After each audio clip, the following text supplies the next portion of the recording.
Welcome to The State of Us. Real people with honest opinions and the future of responsible media. Here's your host, Justin T. Weller. U.S. officials are seeking to block an undersea cable backed by Google, Facebook, and a Chinese partner in a national security review that could write the rules of internet connectivity between the U.S. and China. This speaks to the larger issue surrounding China-based companies, i.e., should the U.S. be more cautious of their products, primarily tech products, but we're going to talk about a couple of other products that might be less suspecting as well. Because you may be thinking, well, why do I care about an undersea cable? You know, what has that got to do with me? Well, again, the larger issue here isn't just undersea cables, but it's also things like subway cars, like running underneath Chicago and New York. It also deals with phone networks, that precious device that Caleb can't go around without. What would happen if it just quit working one day? You care because Chinese products literally are integrated into perhaps not even just the day-to-day life, but the minute-to-minute life, Lance, of most Americans these days. And this question about this undersea cable could underpin the future of our relationship to Chinese tech-made products. So we're going to look at this.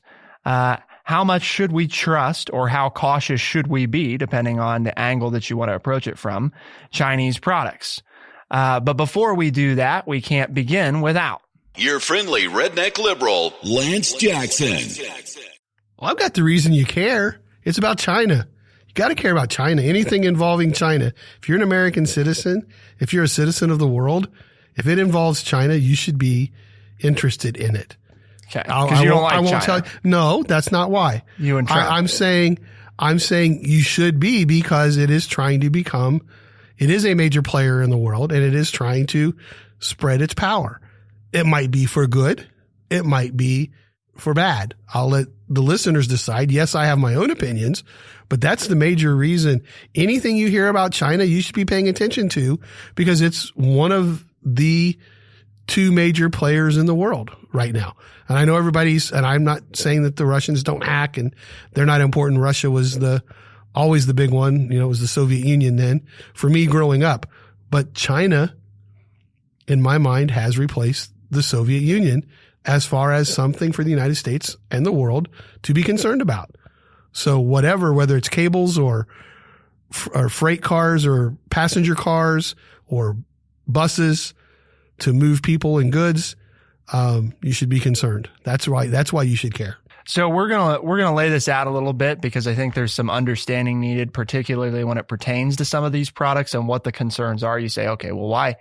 Who cares? You know, we're concerned about a subway car. Who's talking about this? Well, there's some congressmen, some elected officials that Lance is going to share with us here in a second.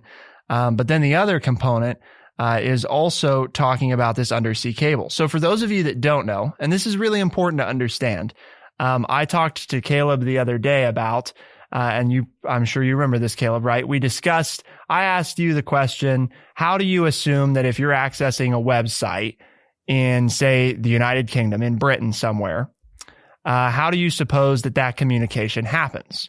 And I think I said like some kind of Wi-Fi or some big air network. Some sort of wireless based communications.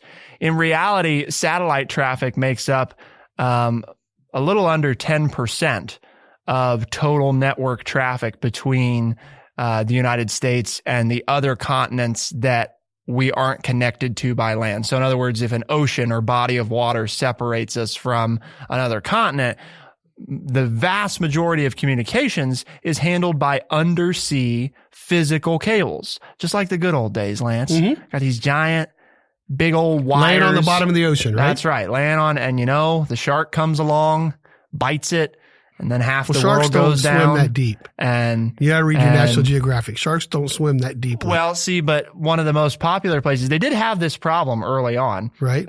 It wasn't actually a shark. As the cable's sinking, maybe the sharks and the whales are are biting it, but they don't swim deeply on the ocean floor. So when they started, most of the cables were run from the northern part of Canada over to the UK because it was the shortest and shallowest land stretch. Originally, obviously, a shorter stretch between continents is Alaska and Russia. But unfortunately, at the time when all this was coming about, that relationship, not that it's good now, but it wasn't grand then. It was worse then. It was worse then. So the interest was in going to our counterparts in the United Kingdom and, you know, we didn't have a president who liked Russia. Well, and so, back then. Okay. Got to get that in, don't you?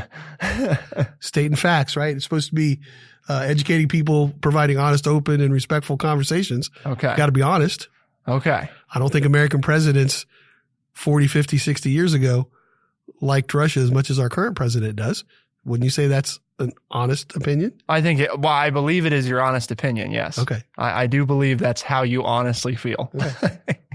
But so the whole undersea cable thing, Lance, important to know. Might not sound all that exciting, but the reality is big physical cables laying on the bottom of the ocean are what make it possible for us to connect to websites that aren't based here in the United States.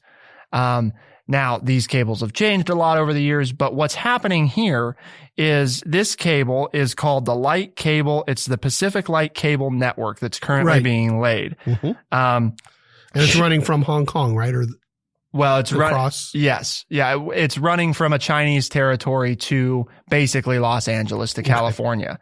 And it's traversing the Pacific, and they've already laid about 8,000 miles of cable. Right. Think about that for a second, right? From where we are here in the studio, down to the very bottom of Florida is about 1,200 miles. Okay. So multiply that, 7 or so times. And close. that gives us, I mean, that's a lot of freaking cable. Yes, it is. They've already laid this, and now the group that's in charge, Lance, of reviewing this to provide the permanent license, so they've been laying it with a permit, to provide the permanent license is saying, yeah, we're not so sure. This they can go may ahead be, and lay the cable where we can but just we might control not let you use it. whether or not it connects to the United States. Yes. Well, but that's the whole point. It's anchored here in California and then anchored again on a Chinese territory. Those are the 2 points. Right. So if this group says, no, you got 8,000 miles of cable on the seafloor. Right. We can't stop them from laying the cable, though. They can continue to lay the cable. Right. But we can say, but then the cable can't do anything. Right. We're not going to let you use it in our country. So you got 8,000 miles of cable and $300 million some dollars for your 8,000 miles of cable. It's a lot of money for some cable. And now you've got a concern. It's called Team Telecom, and they're part of the FEC. And what they do, well, I shouldn't say they're part of the FEC. They make recommendations to the FCC, not the FEC, sorry. The FCC, Federal Communications Commission. They make recommendations about whether or not to approve these things. And traditionally, the FCC just does whatever Team Telecom recommends. This is the first time Team Telecom, which includes people from the Department of Defense and some of our other security agencies in the U.S., are pushing back and saying, yeah, we don't think so. We don't think this is a good idea. Now, Facebook and Google, Lance, they want this because it would improve speed between them and China. Sure. And one of the concerns is basically the national security concern is that China may filter traffic coming through the cable and or reduce and or try to steal data from U.S. companies coming over the cable. Does that all make sense so far? Yes. Okay. I get it. But the point too is that it's so late in the game, and here we are going to make this statement now, but it does bring up some interesting things as far as maybe we should have thought about it a little bit earlier, but you can also see why Facebook and Google and, technology companies like that would be for this, because it's going to make it easier for them to get their information out and to do their job. So yeah, I think you've laid it out. It's laid out pretty simply what is going on here. Yep. And the other part of this is bringing in the subway cars, for example, and cell phone networks. And real quick on those, so that it's real. The subway thing is in Chicago right now. There's a brand new factory that's been built by a Chinese company called CRRC Corporation. It's the world's largest train maker, and they just completed a $100 million facility this year in hopes of winning contracts to build subway cars. There is fear of China's economic ambitions in the United States and its potential to track and spy on Americans. And so now Congress is expected to approve legislation soon that would effectively bar the company from competing with new contracts in the United States. The White House has expressed its support for this effort. And so it's got bipartisan support in Congress as well as the White House saying, yeah, maybe this isn't a good idea for us to allow the Chinese to come in and build passenger trains in the United States. Why would we be nervous about that? Trains are more connected nowadays is the answer. Sorry. It's supposed to be a rhetorical question, but for any of you out there wondering, the whole idea is they have security cameras on them now. They have all sorts of automated controls that link back to like a central command hub for cities, Chicago's Transit Authority, New York Transit Authority, etc. These places, they all link back. And the thinking is, the concern anyway that's being brought up is, well, maybe there's some sort of backdoor, right? And China could take control of the subway. Right. And, and the problem is though, that there have been no passenger railway cars made in the United States since 1981. So we're getting them from other places and have been for a long time. China's just looking at it as a business opportunity, and it creates jobs in the United States because those trains then have to be outfitted and everything else and put to work. And the Chinese are saying, we'll build factories here for you so that you can do that. And American workers, electricians and heating and air people will get jobs. So, and then the other one, the big one is Huawei technology, which the president has recently barred U.S. companies from purchasing, for telecom companies from purchasing equipment from. This is a big one that you've probably heard some about. They produce stuff for networks, cellular networks, that make your phones work. They go on cell towers and they process and transmit signals. And the concern here is again, similar, that China could take control. So what we're looking at next, Lance, is whether or not any of this is merited, right? We got undersea cables, we got subway cars, we got cell phone networks. Are these concerns merited? Because there's a lot of red flags coming up from people in government saying, oh my gosh, we got to be really worried about this stuff.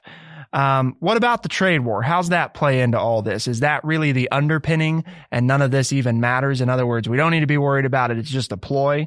And then also the whole, do we need China? Is it really realistic to cut them out of our lives? So we've got a lot yet to look at. But before we do that, we're going to take a brief moment, let you know that you can follow along with these articles, Lance, on thestateofus.org, right? That is correct. We've got them there so that you can take a look, check them out, and you can read what we're reading and see what conclusions you come to. It's important that you let us know what you're thinking about. And again, you can engage with us on thestateofus.org. So please take time to do that. We appreciate the input. We're going to keep looking at whether or not the U.S. should be more cautious of their products. Stick with us and we'll be right back.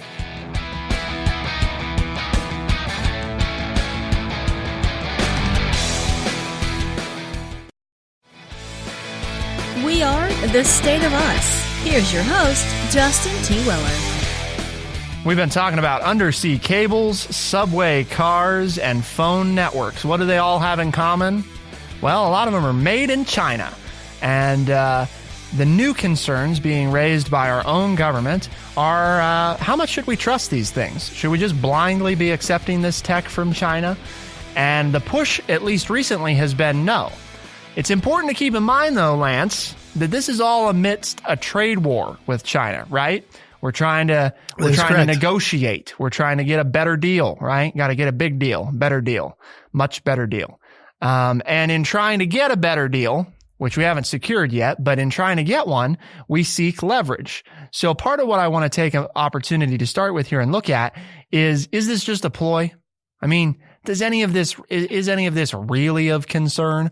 Or do we think this is just more of we want to make a bunch of noise in the media to make China nervous? Well, it's interesting. In the New York Times article, It says, in addition to slapping tariffs on $360 billion, that's right, folks, with a B, billion dollars worth of Chinese products, the administration has banned Chinese companies like Huawei, the telecom giant, from buying sensitive American technology. It is also moving to curb the ability of firms to export technology like artificial intelligence and quantum computing from the United States to China. And Congress has given the administration expansive power to block Chinese investment on national security grounds.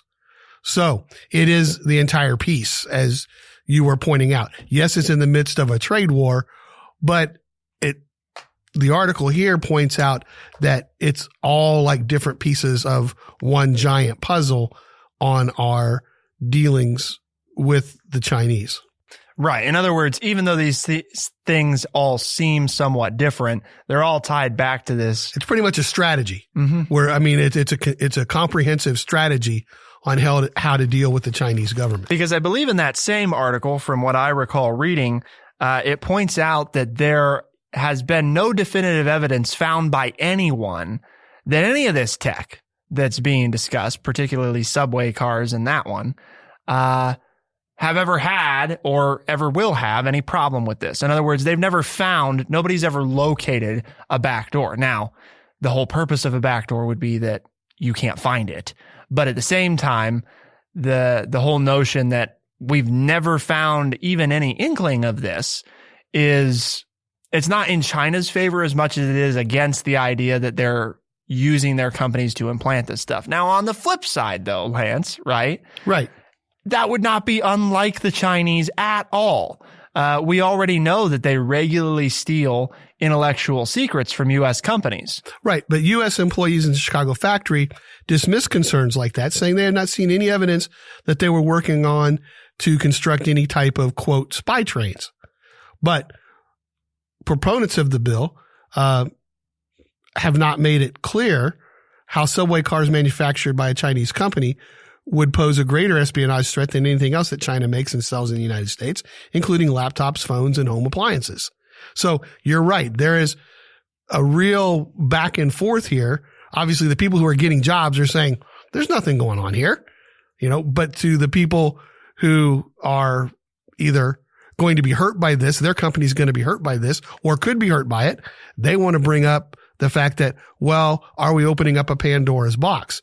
Is China going to haven't we already opened put it, its foot in the well, it would seem like it, yes. I mean, that's the whole thing that strikes me about this. Isn't it too late? Right. I mean, the other piece of this is, even if Congress passes this legislation that I've been talking about these passenger cars, it wouldn't affect the thousands of American subway cars that CRRC have previously won contracts to build, including an 846 car order for the Chicago L. But it would block the company from future contracts, such as those by the Chicago Metro and the Washington Metro. So we're not going to stop the use of what already has been signed. Mm-hmm. Okay. It's like, okay, yes, we'll fulfill our obligations, and you can put approximately 900 trains on the L in Chicago. You can do that, but you can't put any in the Metro in Washington or Chicago. So if they are going to spy on us, if that is their intention, then it's already going to take place, because we're allowing that to exist. The legislation, if it passes, is just to stop them from getting any further into the United States. And the other side of this that I think is important too is there's this notion that I don't think is well discussed in these two articles. And I'm not blaming the articles, because I'm not sure that the point of them was to discuss this. That the idea here, or the thinking, is that what China would be interested in is spying, right? In other words, the intercepting of data. Now, in the case of the undersea cable, which we talked about before, I mean, that would be the main concern, because it's transmitting data. Right. So there's not a big component of that where you would be doing anything other than mining data. Or again, like I mentioned before, you could filter traffic. In other words, you could slow down U.S. websites to artificially make it look like they're inferior, when in reality there's no difference between their operational capabilities. It just China's throttling to make it look like there is. So there's that component, but for the most part, it's a data component. When you look at something like subway cars or freight train cars or something like that, That's where I think what people fail to keep in mind is that if I'm China, one of my interests is maybe not in planning to do this, but say that we get into some kind of Cold War with China, right? Sure. Or maybe even a real war. Then the interest is in, well, I can shut down subways. Or if we want to get more malicious than that, I can derail them, you know? Well, but critics also speculate the Chinese could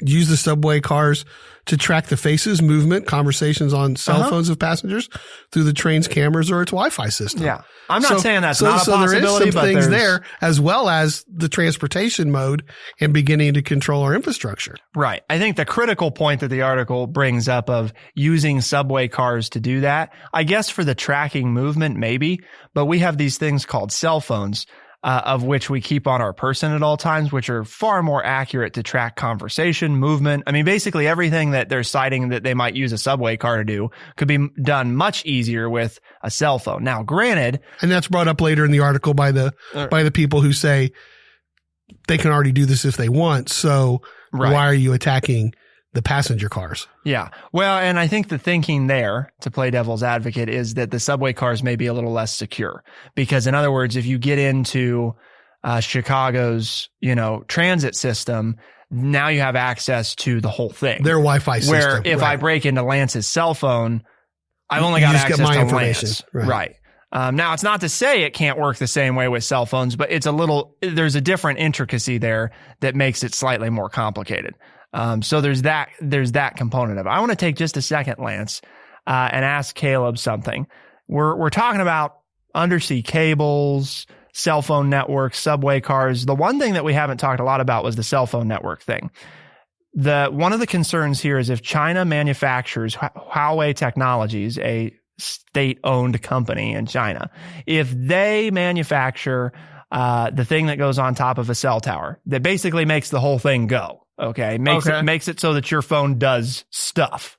It can access the info, right? It can access because it can tap into the cellular network and stuff like that. Yes. Or just function as its own thing, or both. Well, it is the cellular network. Oh, okay. It's what makes it go. All right. I got you. In other words, your phone would still work, but what they could do is make it so that you have no signal. In other words, you've got this thing. So you can't send a text if you're not on Wi-Fi or you stuff can't like send that a text. You can't make a phone call. You can't pull up the internet. So you can't look at social media. I mean, you lose your phone's cut off, so it's basically a useless. I mean, it will still pull up like a calculator or a built-in or game. Or pictures if you want those. Yes. Okay. As long as they're not stored in the cloud. Oh, yeah. So, but that's where you get into the phone is only as good as what it has on the phone itself at the moment you lose access, right? Yeah. The question is, you hear about all this, okay? We're talking about all this. My guess is this isn't something you've thought a lot about before in the past. How do you feel about China generally? You're somewhat concerned of them. You're not concerned about them. Where is your Gen Z, viewpoint on China? They're an enemy. They're a friend. Where are you at? Well, before I came onto this show in January, I thought everything was hunky-dory and fine and dandy with China. They just make all our stuff. Well, yeah. Well, I thought we were good like that. Like we supported their economy by giving them money. They gave us stuff. It worked. But the more you have me read stuff and the more I pay attention to politics and current events, the more I'm getting scared because I'm realizing everything that China has or could have control over.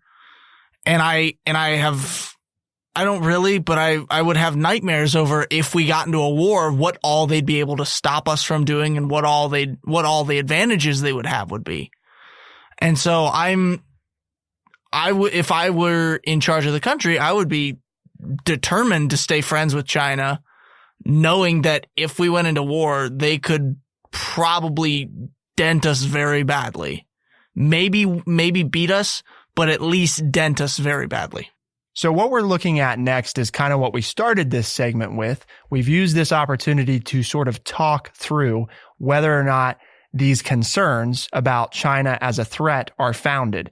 And I think there is some indication that there may be a legitimate reason to be cautious here. So the question that we have to look at next is, where do we go from here?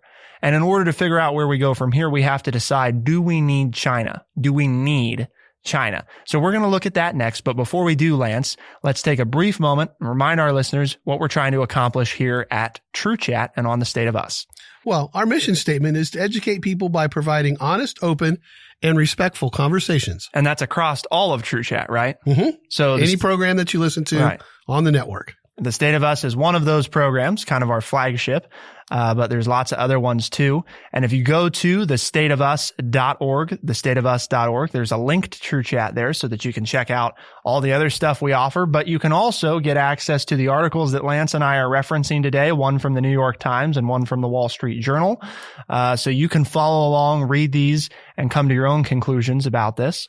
And don't forget about the books and magazines and the readings that we do on our own that help us to formulate these ideas on these articles that we discuss. That's right. We're going to hopefully be getting that book list up there for you to take a look at, so that if you want to read what Lance and I are reading, you can do so. Some of them are more educational. Some are more for fun. So certainly a variety. But we also want your input on this topic.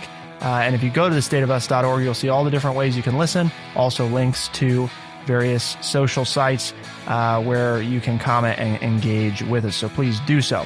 We've been discussing so far China and whether or not we should be more cautious of their tech products. We're going to continue that conversation. Stick with us, and we'll be right back.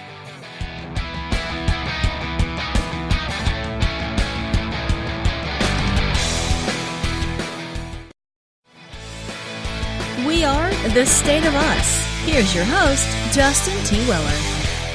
Should the U.S. be more cautious of Chinese tech products? We've been looking at undersea cables, subway cars, and cellular networks. China, the manufacturing headquarters for the United States. That's almost what it seems like anyway, with a lot of our tech products. We've examined kind of the ins and outs of all the possible ways they could use these to their advantage. Discussing the intricacies of undersea cables. So you've got the background, you've got the history. Hopefully you've been thinking about, is China a real threat? And that's what we're looking at now. So I think, again, there's definitely concerns. How much of a threat is up for debate? We're starting with, do we need China? Do we need China? My answer to this, and we're going to get Lance's in just a second, is no, we don't need them. Important here to understand. I want to be very clear. We don't have to have China. We don't have to use them for everything we're using them for. If we stop, it is going to be very painful. It will not be an easy transition. There's a lot of things I think we could do to ease the transition away from China. I don't think that fully cutting China off is the right move. I think that there are a lot of things we can do to better control our relationship with China. Keep your enemies close type of thing. I'm not saying that China has to be, and I don't think they should be a full-on quote unquote enemy, so to speak, but we need to be very leery of them because, as Lance has said many, many, many, many times on this program, China is always playing to win, and they're playing at a lot of things all the time. They've been around 10 times longer than the United States has. And they've always been relatively important, in some regard to the world. So I think it's important to remember that history and that long line of they're willing to play the slow game and the long game. And that's why I think you don't have to cut them off. You do have to be smarter about how you're interacting with them. In regards to the tech stuff, it seems to me that for the most part, these concerns, they're not out of thin air because we got a lot of smart people working on this stuff, but we're yet to find the evidence. So I think the government should still be working hard to look through this stuff and to see if there really is a backdoor that we can find. Because obviously, if we found evidence of it, my answer to this would be very different than it is. In the meantime, I think our approach should be not just a full cutoff one day, because I think that's too big of a handicap to the U.S. economy, but that where possible, we should begin trying to source and move this stuff to countries that we trust more, which is difficult because a lot of the countries that we trust closely are mostly full-on first world non-manufacturing based countries, excuse me. So, it's tricky, but there's definitely countries that we have more leverage over than we do with China, and placing our manufacturing headquarters there and buying more products from those types of countries would probably be wise while we're working through this ugly, nasty trade war. And since China would love to be number one again if we give them the opening to do it. What do you think, Lance? Do we need China? Well, I don't think we need them. I think you bring up an interesting point that we can do without them, but we're not prepared to do without them right now. And so we need to lay the groundwork to do some things if we want to keep the Chinese out of the United States, which I think is probably a pretty good idea because their ultimate goal is to take over the world, just like the Soviet Union's was during the Cold War. I mean, it's something that the United States is involved in. We like being the world power. We want to remain the world power. And there's some other people who would prefer to be the world power. Who would like to be the world power. That's a constant, all right? That's never ending. And I think the Chinese are one of those that would like to be a world power. So I think we have to be very leery. I think many people are using the fear of espionage and technology to also then promote the trade war and to have protectionist tendency. I mean, the support for this bill on passenger train cars has bipartisan support, but a lot of it has to do with protecting American jobs and under the guise of worried about the Chinese coming in and stealing things. I don't think you have to say that. I just think we need to deal with other people. And there are other countries that make passenger train cars, not the United States, but Canada does. And there are some other countries. So let's do business with them. It's going to be a little more expensive, which is what you said. We're going to have to deal with some things here, but there are ways to have the things that we want to have and to do the things we want in the United States without including the Chinese. And yes, I am very, very leery of the Chinese and their motivation. And I think it would behoove You're old us. though, too. I am old, but older. I also know that we had a Cold War with the Soviet Union and we won that Cold War and we spread democracy into Germany and into Europe and behind the Iron Curtain. And I see many of the same similarities with China's attempt.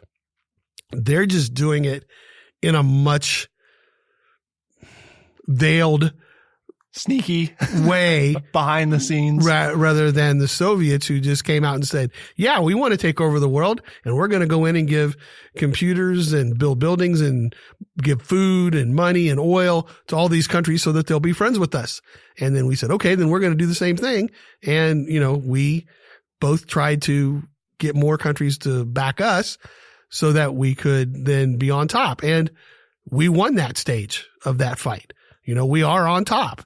And Russia is now trying to come back a little bit under Vladimir Putin. And the Chinese have moved in, who were our allies in World War II, but now they would like to be a world power. And remember, they are a communist country and they are a state-owned economy.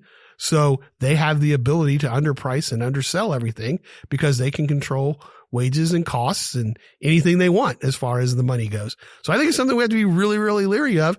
And in order to do that, we have to start doing things with other countries, even if that means paying a little bit more for it. So you're of the opinion that we've built up a little bit of over-reliance on the Chinese economy? Yes. Okay. I think we have. And it's scary. You and President Trump are in agreement on that. On this one, we have. I agree. I do. Okay. I just wanted to be clear because I think mark the date and time, ladies and gentlemen. No, this is good, right, Caleb? I mean, this shows you that Lance, is a wide-ranging. I thought this long before dynamic person. I thought this long before Donald Trump became president of the United States. He didn't convince you. We got to put that in there. I did not. I am not following the president. The president is following me. The title of Redneck Liberal already gives you the idea that Lance is wide-ranging. Okay. That he's very dynamic. Yeah, well, let's just fake. The president's following me on this one. Okay. All right. This isn't something like the president brought to my attention. This is something that I have been talking about for years in my classroom that this is who we should be afraid of and who we should be leery of and who's going to try to take us over. So would you say then that it's good that we're in this trade war? I'm not asking if the trade war is going well. I'm asking that if a trade war was necessary. I would not, it's not going well. I would not fight it this way. I would have a different plan of attack. But there'd still be. But this is something that's necessary for us to do. Okay. Yes. If we want to, if it matters to you that we're a world power. Right. There are times when, I've heard you talk about like, well, that's not such maybe a big deal. We need to learn to all get along and live under one roof and that kind of stuff. So again, I premise that with, if it's important to still be the number one country in the world, if that's what the people of the United States believe, then this is what we need to do. We have to be concerned about the economy of China and its tentacles creeping into the United States. I'd just like to point out that I was the one several months ago that I've hinted at a few times that I'd like to reopen the application for statehood process, make it easier for people to join the United States. Right. So I've got my own world power strategy. The difference is it's not because sure, the fantasy of the whole world is the United States, I guess is, I don't know, appealing to some in some sort of patriotic way of the U.S. flag's the world flag. But then it also kind of defeats the whole purpose because it's like, well, but then there's no enemies anymore. It's just, we're just all one, nation. I do think that Lance, I believe deep down, and I think this is what you're hinting at, that for the future of the human race to succeed, since space is our next step, I don't see us getting serious about. You're a little touchy about this, aren't you? I just throwing it out there, colonizing other worlds to get people to listen to older episodes. If we don't have our own in order. Yeah. Shameless self-plug here to go listen to those episodes. I don't think we've done one, though, that was devoted to application to statehood. I think it just bled into something like this. No, you always just throw that out there. Yeah. And so I just. Well, because, right? Don't you see the intellectual argument of it doesn't make a lot of sense that we're going to go out and start tackling these new planets like Mars and start to colonize them when we don't even have a well-oiled central form of government on this planet? Hey, I was just talking about China and just threw one in there. You do whatever you need to do, bud, okay, to make yourself feel good. Okay. I wasn't casting aspersions your way at all. I just mentioning the fact. Yes. I think the world should be more unified. And relating it to China. And more peaceful. And I'm not sure that the powers of China and Russia are the right ones to lead that more I don't want them to be the ones leading the unified world. So but then again, I'm an American. This is where Justin becomes nationalistic. That's right. Should be us leading the world down the rosy primrose path. It shouldn't be them. Let's put it that way. There might be others that I'd be okay with other than the United States, but I'm not okay with Russia or China doing it as they stand today. Okay. All right. Mainly, I'm a flag waving American. I think it should be us. Okay. because if it's us, then I live better. I'm not going to argue that point. It's here, Lance. The reason I'm for that is because it makes my life better, and I think we'll do it better. Now, I don't agree sometimes with many of the tax and the way we go about it. And that's what's great about being an American, or used to be, is that we could disagree on the strategy, but the number one premise of all Americans was we want what's best for the United States. And it's okay to disagree on how to get there. So I am a flag waving American patriot that says I want what's best for the United States, because what's best for the United States is best for me, and I believe is best for the world. However, that doesn't mean I agree with everything that we do or the way we go about it at times. Mm-hmm. And unfortunately, in today's political climate, some people would say then that makes me un-American. And to me, that is the epitome of being an American. Mm-hmm. Nope, I agree. I think that's a good way to leave it. And that's the biggest reason, honestly, that I wouldn't want China or Russia to be the ones in control, is because of their control of information and the control. Therefore, if you control the media, you control what people think because you control what they have access to. And that's, to me, the scariest thing about either of them expanding their power is I don't like the idea of living in the dark. And we all do to an extent. I mean, I get that, but they live a lot more in the dark than we do. But with all this new technology, information is the key to governing people. Yep. And that's what it comes back to. So I think we've concluded we have to proceed on a more cautious route with China than most of us do. And I'm glad to hear that we got Caleb more, I don't want to say like more enlightened to the situation. I was going to say more aware, but he chose a nice word, enlightened. Enlightened, yeah. That's the NHS advantage right there. I'm good at word The selection. NHS advantage. That sounds like some kind of rewards card. You understand or that I don't believe this, but since we all keep playing to the, he's NHS, I just absorb it into me now. Just absorb it. Yeah. Okay. So Lance, we've challenged people, right, to bring in new listeners this year because this whole thing that we're doing, this whole experiment called The State of Us, only works well if we spread the message and we have more people listening and opening their minds and thinking. And so it's important that if you're a listener and you like this program, even if you don't like it, maybe go get some people to hate listen, right? That's okay too. As long as they're listening, that's what counts. We want you to be part of this dialogue, part of this conversation. Andy Warhol's 15-minute of fame. What are the ways people can tune in, Lance? Well, you've got Stitcher, you've got Spotify, you got Apple Podcasts, and anywhere else fine podcasts are heard. And be sure to check out thestateofus.org, thestateofus.org. You can go there, read the articles from today's episode, see if you agree with us, let us know if you don't. And as always, for The State of Us on TrueChat in Urbana, Ohio, I'm Justin T. Weller. And I'm Lance Jackson. Special thanks to our producer, Caleb Spinner. We will see you next time. Be the change.